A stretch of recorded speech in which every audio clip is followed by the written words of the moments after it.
Banjët publike në Lulishten pranë Shatërvanit në qendër të Fierit janë kthyer në burim rreziku për infeksione dhe epidemi. Përdoruesit kryesor që janë të moshuarit, të cilët kalojnë kohën e lirë në këtë hapësirë publike, kanë më shumë nevojë për higjenë bazë, sepse janë të ekspozuar më shumë ndaj rrezikut. Situata është kritike sipas të moshuarve, edhe për faktin se me rritjen e temperaturave kushtet janë përkeqësuar. Uji ka plot në Lulishten në qendër të Fierit, por banjët publike që janë aty pranë pastrohen rrallë dhe në kushtet në të cilat ato ndodhen është bërë e vështirë t'i përdorësh për nevojat personale, pohojnë të moshuarit. Nuk ka ujë, e para s'ka ujë banjë. Ambient direkt. Duhet që t'i pastroj banjot e me ilaçe.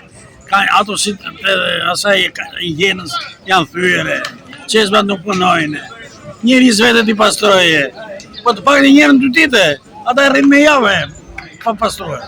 Ja, është problemi madh. Uji ka plot edhe njerëzit nuk dinë të punojnë. Se të mos ketë atë, ka gjata pusë aty me ujë. Ja zorë that. Qa për të ndit ta kosh kapën e. Këtu s'ka as bashki, as privat, as qeveri. Këtu e kështu, mere ikë. S'ka bashkia fare, bashkia ka gorë. Vetëm maj parati fusi në qep dhe poplit i thonë na këtu.